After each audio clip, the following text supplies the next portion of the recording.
Ciao a tutti, amici della bilancia, benvenuti e bentornati. Io sono Ilaria e su questo canale parlerò di tarocchi, chakra, spiritualità e quant'altro possa essere d'aiuto ad ognuno di noi per il proprio percorso di crescita personale e spirituale. Bene, mostrami bilancia, tendenze energetiche affettive per la prima parte di gennaio 2023. Abbiamo la forza, amici della bilancia. Quando c'è la carta della forza io sento sempre un periodo che si avvicina di forte generosità e apertura nei confronti del prossimo, ma anche nei confronti di se stessi. È un po' come il capire come equilibrare quello che è la forza del cuore e la forza, diciamo, dell'istinto, mi viene da dire. Andiamo a vedere con i tarocchi di che cosa si tratta nello specifico. Io come sempre vi ricordo che le letture sono generali, sono fatte per un collettivo, quindi è facile che non risuoni tutto. Voi prendete quello che semplicemente vibra con voi e lasciate andare il resto all'universo. Se non dovesse risuonare nulla o se per caso voleste completare il vostro messaggio, potete sempre ascoltare l'ascendente, il segno lunare o Venere. Se poi non sapete come mettere insieme il messaggio di questi tre oroscopi, trovate il link ad un video che spiega proprio come fare questo lavoro, qua sotto nella descrizione. Nella descrizione trovate anche la mia email, nel caso vogliate contattarmi, e il link al corso di tarocchi che inizierà a fine gennaio, inizio febbraio del 2023. Le adesioni al corso sono aperte fino al 15 di gennaio, dopodiché le persone che si iscriveranno dopo slitteranno automaticamente nel corso dopo. In questo video spiego il programma e le modalità di svolgimento, poi per qualsiasi altra informazione potete sempre scrivermi la mail. Iniziamo con 2 9 e abbiamo la carta dell'eremita che è un 9. Questo è quello che mi colpisce di più. Il primo è un 9 di coppe, poi abbiamo un 9 di spade, abbiamo la carta del diavolo al contrario, l'eremita al contrario, la carta del mago, un 4 di spade al contrario, la carta della morte al contrario. Avete tantissimi arcani maggiori. Ehm, diciamo che il 9 di coppe suggerisce una sorta di situazione, cioè diciamo che vedendo queste due carte insieme ho la sensazione che siate in una fase sì di comfort, nel senso che avete raggiunto un vostro tipo di stabilità, sicurezza, pagamento, ma c'è ancora qualche cosa che vi tiene legato a dei pensieri costanti, a delle ansie, delle preoccupazioni. Questo inizio gennaio lo sento un po' incastrato, anche perché qui abbiamo la carta del diavolo, che è vero, è al contrario. Però probabilmente c'è qualche cosa che induce questa serie di pensieri. Abbiamo l'eremita al contrario. Ho l'impressione che qualcuno qui non abbia più voglia di sentirsi solo all'interno della relazione che state vivendo o all'interno delle relazioni in generale. Abbiamo anche il mago, è un nuovo inizio, è un'azione, è un nuovo tipo di percorso, è qualcuno che cambia questa situazione, questa sensazione di soffocamento, mi verrebbe anche da dire, in qualche cosa di produttivo. C'è però da fare un certo lavoro di guarigione spirituale, ragazzi, e con la carta della morte ci si deve decidere a lasciare indietro qualche cosa che non serve più, ci vuole forza di volontà, ci vuole coraggio. Andiamo a vedere con i tarocchi che sfumature riesco a darvi di più. Per chi poi volesse guardare gli oroscopi del 2023, sono già online, li trovate nelle playlist del canale e sono 4 oroscopi per ogni segno. Andiamo a vedere il 9 di coppe. Abbiamo un cavaliere di bastoni, è volata letteralmente l'altra carta, e un fante di coppe. Quindi può essere che qui ci sia una sorta di relazione o conoscenza che abbiate fatto ultimamente che in qualche modo vi è venuta incontro, vi ha fatto un certo tipo di proposta o comunque c'è stato qualche tipo di discorso che si è aperto. Andiamo a vedere il 9 di spade.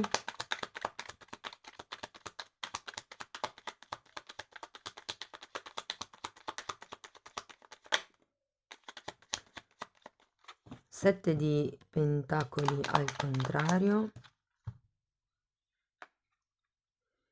4 di bastoni, re di pentacoli e la carta del carro.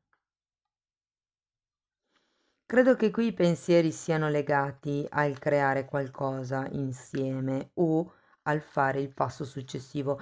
È un po' come se aveste paura che muovendovi, accettando l'offerta che vi viene fatta, per voi potrebbero esserci dei condizionamenti, delle limitazioni. Andiamo a vedere il diavolo. 7 di coppa al contrario e cavaliere di spade al contrario. Datemi ancora una carta.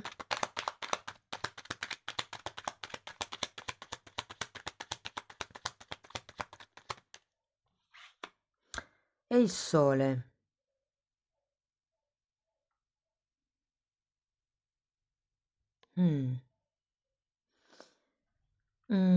C'è qualcosa qui che vi fa sentire condizionati, a quanto pare, con questo diavolo, perché probabilmente ci sono certe idee e per qualcuno potrebbero essere proiezioni. Considerate che c'è il diavolo, che è una carta che parla di ego.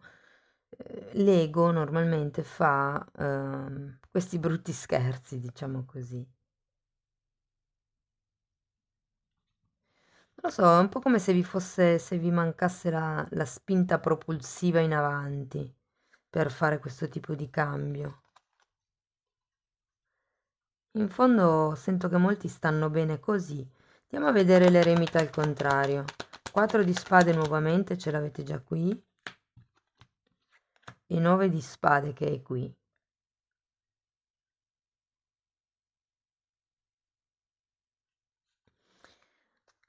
Ho come la sensazione che abbiate bisogno di prendere del tempo per guarire certi aspetti mentali. Quando c'è la carta dell'eremita è perché è necessario un lavoro di introspezione e qui in realtà il punto, il motivo per cui voi siete in questa fase di 9 di spade è perché non vi guardate dentro. Manca quella fase di guarigione, anche qui il 4 di spade girato al contrario, non vi state dedicando a ricaricare le batterie. Andiamo a vedere questo mago. Giustamente, quando c'è un certo tipo di situazione e si raggiunge un certo tipo di stabilità, rimanere in quel tipo di situazione non fa evolvere l'anima. I cambi servono proprio a questo, per quanto ci siano le preoccupazioni, i pensieri, i timori, i dubbi, la sensazione di costrizione o il fatto che magari non si voglia più ricadere in certi tipi di dinamiche, è lecito, cioè ci sta. Però ecco, rimanere troppo poi fermi in una certa situazione crea ristagno. Andiamo a vedere, però sento che a metà periodo, quindi diciamo verso la seconda settimana di gennaio, potreste anche iniziare qualche tipo di percorso nuovo e se non è una questione pratica, sicuramente è un'idea alla quale voi iniziate a lavorare. Andiamo a vedere questo mago.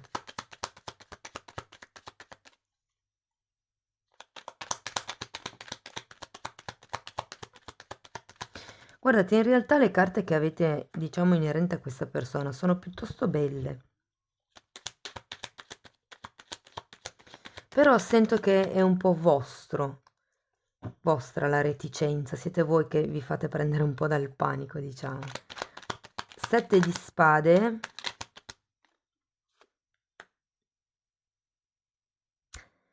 E 5 di pentacoli. È come se qui iniziaste a vedere un po' più chiaramente quali erano le proiezioni che prima non vedevate.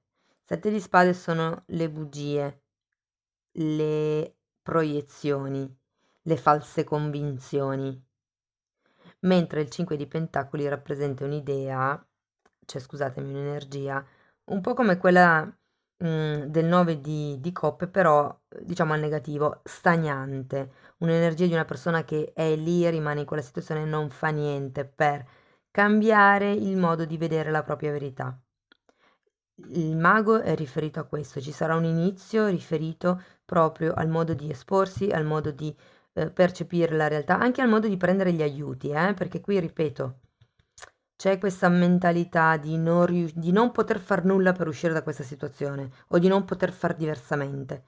Invece qui la carta della forza vi dice ok, prendete il coraggio a due mani e andate avanti per la vostra strada. Trovate il coraggio per effettuare questo tipo di guarigione, per staccarvi da quello che può essere che vi ha ferito e rinascere, perché poi alla fine la carta della morte è la carta della rigenerazione, della rinascita, ma qui è il contrario, quindi è nell'aria, ma è ancora da concretizzare, diciamo.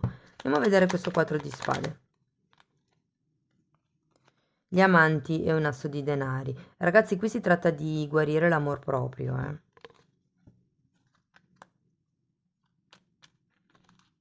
Iniziare a intravedere una nuova via. Il mago è un 1 e qui è un 1.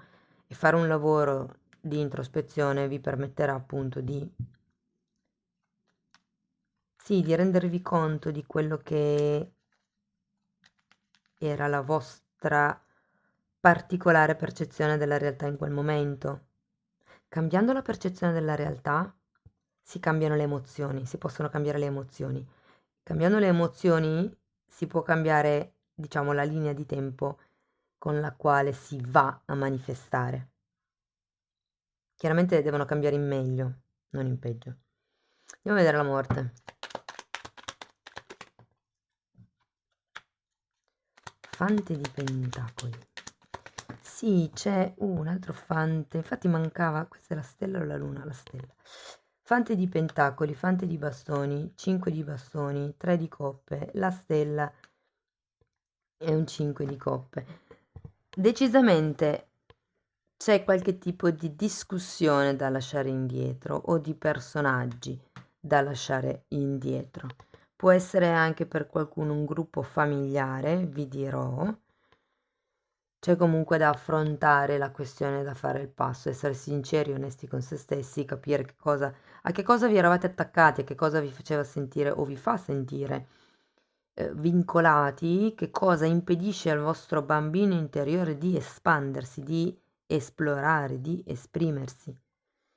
Vedo nuovi inizi comunque, ragazzi. Abbiamo il mago, abbiamo l'asso e c'è anche la stella. La stella molte volte parla di un desiderio che sì, con questo 5 di coppe sento ehm, che è un po' come se desideraste uscire da queste dinamiche conflittuali. Potrebbe esserci un lutto da dover affrontare, il 5 di coppe è una carta che fa riferimento al lutto emotivo e vi ricordo che qui abbiamo la morte, anche la morte parla di lutti, quindi quando c'è una fase anche di una relazione, per esempio, che finisce, è bene prendersi un momento di lutto per trasmutare la fine della relazione.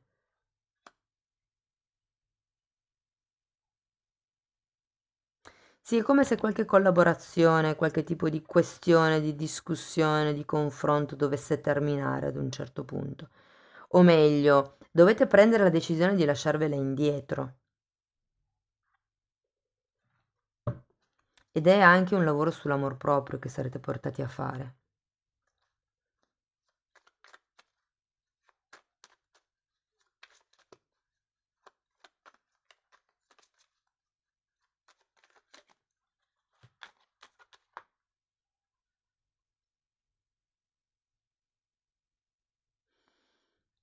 Allora, per qualcuno abbiamo il 4 di spade due volte, abbiamo la carta del carro.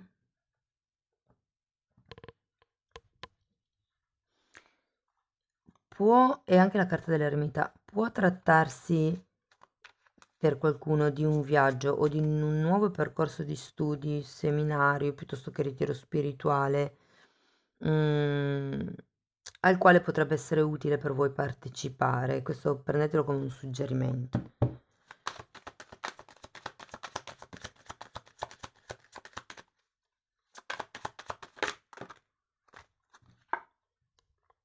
Guardate, qui abbiamo la Fenice e la sento molto collegata con la carta della morte, che vi dice che si sta approssimando una nuova fase, una trasformazione, un periodo di crescita. Qui abbiamo gli amanti e si va verso l'amor proprio, l'imparare a darsi un valore. E poi abbiamo il serpente, competizione, ci sono delle malizie, dice, vi mette in guardia sul guardarvi le spalle. Qui fa anche riferimento all'altra donna. Qui abbiamo un 3 di coppe, ragazzi, quindi per qualcuno potrebbe anche risuonare in questo senso. E se fosse così, vedendo queste due carte, è un po' come se vi dicessero prendi azione, fai qualcosa di determinato e di deciso in merito alle bugie o alle delusioni che potrebbero arrivare, insomma. Andiamo a vedere un'ultima carta da parte degli angeli del cuore. Risolvi le questioni familiari. Perdoni i tuoi genitori, la tua vita amorosa ne trarrà giovamento. Sì, questo può essere complicato per qualcuno, vi dirò, però fondamentalmente è una questione di far circolare l'amore. Qui si tratta proprio di perdonare sia i genitori, ma anche voi stessi. Bene, amici della bilancia, io spero che la lettura vi sia stata utile, che sia stata di ispirazione. Vi auguro un inizio 2023 splendido. Se volete supportare il canale potete mettere un like, potete iscrivervi, condividere, commentare. Ogni tipo di supporto per me è molto importante. Vi mando un abbraccio e ci vediamo nei prossimi video. Ciao ciao!